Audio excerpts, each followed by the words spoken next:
Another person that's so intertwined in that bloodline storyline has been is Paul Heyman, and of course, you're very close to Heyman over your career. Looking back at everything that he's done and always able to stay relevant, and now, of course, in the WWE Hall of Fame, are you proud of Paul's accomplishments? Absolutely. Absolutely, I am. I feel like back in 2001, when I came into WWE, he was the only agent that or producer I feel like that not only that understood me, but also that had my best interests at heart.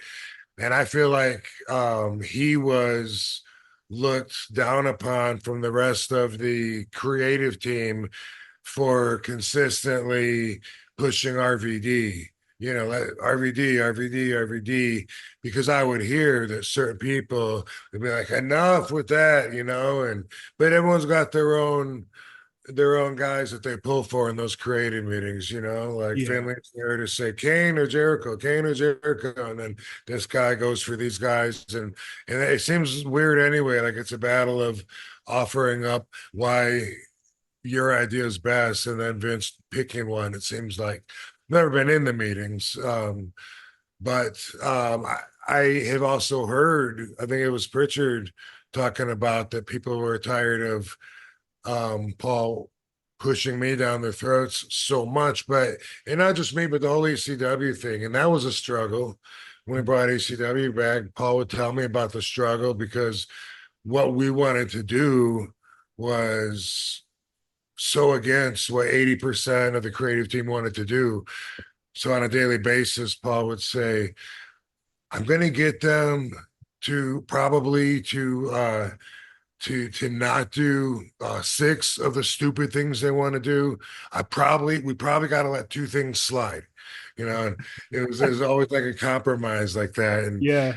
so when they started really showing him respect, I was very happy. I saw all the boys talking to him by themselves, calling him aside, picking his brain. And I thought that's because everyone grew up on ECW. They preferred that Yeah. kind of entertainment, a lot of them. So they respect Paul, and went from there to where finally it seems like everyone's giving him respect.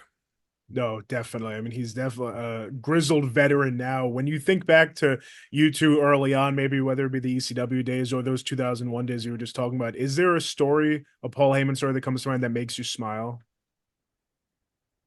So I came in and um, JR and Paul both kind of had a battle for who's going to get credit for bringing me in because I had to meet with JR and be approved by JR, but I'd call Paul to set it up, and I was going to go to Paul for advice and stuff, and I when I it was so political and I wasn't used to that, but I would find Jim by himself, and he'd say, "Hey, yeah, yeah, that money you were talking about, I got that taken care of for you. Is your other friend gonna do that for you? Can your other friend do that? And it was like that competitive, where they would Yeah. like, what did he say? And it was they were like pulling, kind of like pulling at me, and then everyone else was trying to change me. Everyone else was pulling on me, trying to let me show you, how I would do promos if I was you. And I was like, whoa, dude, I got this. I mean, this What a guy's weird thing to say. Yeah. pulling me. Now someone else is pulling me this way. Like, hey, you should be wearing something else. We don't like what you're wearing. And, it was always like that. Paul understood me and let me be showcased in, well, the best way possible, obviously. I mean, Yeah. made it all the way to the top. You don't go much higher than that. No, not at all. No, I love you and Paul's relationship from everything you've said over the years. I was waiting for that Paul impression to come out because I love it so much. Uh, What is he saying to you? yeah. Did he tell Has, you he got you that money? I got you that. has Paul ever heard your impression of him? I don't know. Who knows? Yeah. Probably, yeah. It's so funny. Well, to bring it back to that 2001 time period when you walked in to WWE from ECW, you were mentioning so it was just a different vibe, different competitive vibe that you weren't really used to. Do you remember who some of the guys other than Paul were that made you feel at home in that locker room? That made me feel at home. Well, you know, I was lucky that the ECW guys were there. So Dreamer was there. Mhm. Taz was already there. S- Sabu came in, right? I don't know if he came Yeah. in right at the beginning or, um, but yeah, I think he was. But anyway, that whenever Sabu was with me, then I always felt the best. Like I had family and was comfortable and felt fulfilled. Like everything outside of that, it always felt like it was. There was no one that understood me in the dressing room. If Sabu or Paul were there, at least they understood me, you know. And Yeah. I always kind of felt like that as far as like the competitive nature of the industry, you know what I mean? Like when I was with Sabu, I had someone backing up all my decisions, you know. So Yeah. when I would have to question, you know, like he wants to do this and this and this. I don't want to do that. That's too much, right? And you know, yeah, fuck him. You know, like that was when you got that, it's better than not having that, especially at that stage Yeah. of your career. But we all got along though, pretty good through the ECW Pride, I think.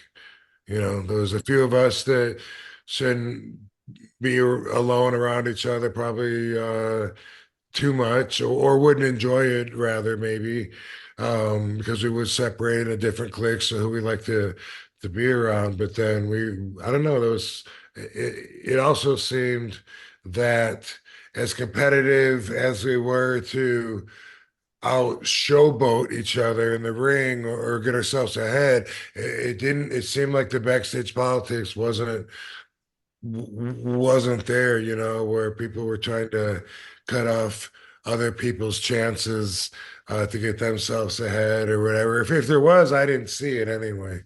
Yeah. Rewind, recap, relive for over 50 episodes. The revolutionary force in wrestling interview.